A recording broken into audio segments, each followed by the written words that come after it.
शक्ति और क्षमा प्रश्न और उत्तर करेंगे।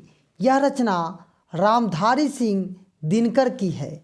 पहला प्रश्न है, इस कविता के माध्यम से हमें क्या सीख मिलती है? उत्तर लिखेंगे। प्रस्तुत पाठ हमारी हिंदी पाठ्य पुस्तक किसलय से लिया गया है। पाठ का नाम क्या है? तो पाठ का नाम शक्ति और क्षमा है। लेखक का नाम रामधारी सिंह दिनकर है। इस कविता के माध्यम से हमें यही सीख मिलती है कि संसार शक्ति के समक्ष सिर झुकाता है। व्यक्ति के व्यक्तित्व की पहचान उसके पुरुषार्थ से होती है।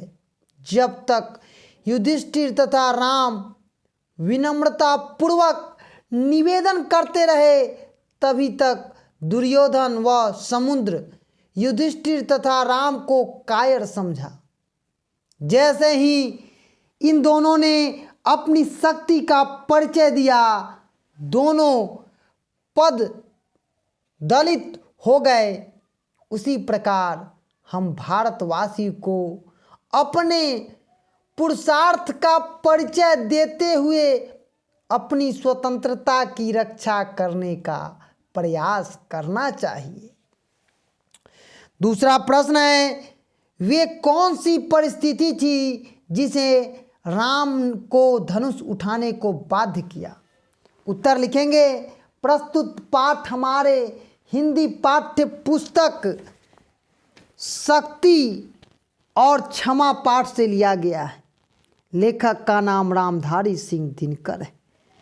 राम को धनुष उठाने का बाध्य इन परिस्थितियों के कारण होना पड़ा क्योंकि रावण ने सीता का अपहरण कर लंका ले गया था। सीता की वापसी के लिए राम लंका जा रहे थे। समुद्र पार किए बिना लंका जाना संभव नहीं था। समुद्र पार जाने का उपाय जानने के लिए 3 दिनों तक राम प्रार्थना करते रहे, परंतु उनकी प्रार्थना का समुद्र पर कोई प्रभाव न पड़ा। तब उनका पुरुषार्थ जगा। उन्होंने समुद्र को सुखा डालने के लिए अपने धनुष पर अग्निबाण चढ़ाया। अग्निबाण की ज्वाला से जब जल जीव त्राही त्राही करने लगे, तब देह धारण कर समुद्र ने राम के समक्ष प्रकट होकर घुटने टेक दिए। इससे स्पष्ट होता है कि दुष्ट शक्ति के ही सामने कभी झुकते नहीं हैं।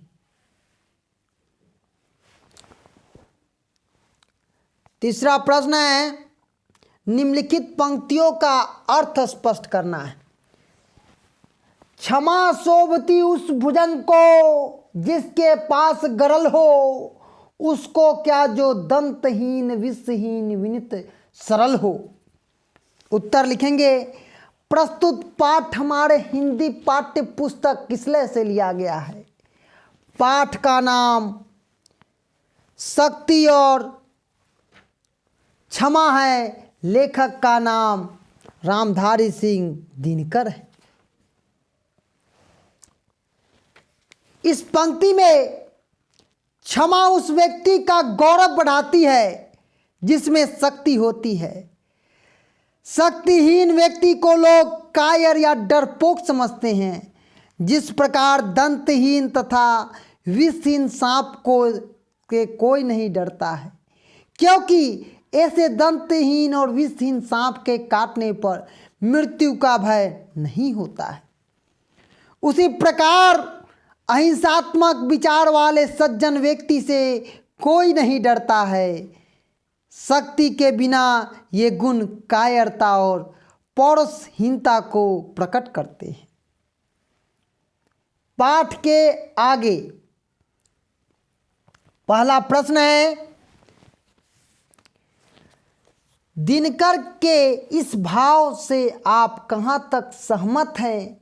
समाज शक्तिशाली की ही पूजा करता है, अभावहीन, निर्बल, व्यक्ति को समाज में कोई नहीं पूछता है, पर आप अपना विचार स्पष्ट कीजिए। उत्तर लिखेंगे। प्रस्तुत पाठ हमारे हिंदी पाठ्य पुस्तक किसले से लिया गया है? पाठ का नाम शक्ति और क्षमा, लेखक का नाम रामधारी सिंह दिनकर है। दिनकर जी के विचार में मैं पूर्णतः सहमत हूँ कि आदि काल से ही पुरुषार्थी और शक्तिशाली की ही समाज में पूजा होती रही है। अभावग्रस्त व निर्बल सदा उपेक्षित रहे हैं। इसका कारण है कि शक्तिशाली ने जान माल हानि का भय रहता है, जबकि निर्बल है वह कमजोरी से किसी बात का भय नहीं रखता है। अंग्रेज शक्ति बल के कारण ही संपूर्ण विश्व पर अधिकार जमाए बैठे थे, लेकिन जैसे ही उनकी शक्ति कमजोर हुई, उनके अधीनस्थ देश पराधीनता की बेड़ी को तोड़कर स्वतंत्र हो गए। तो आज हम शक्ति और क्षमा प्रश्न उत्तर किए हैं।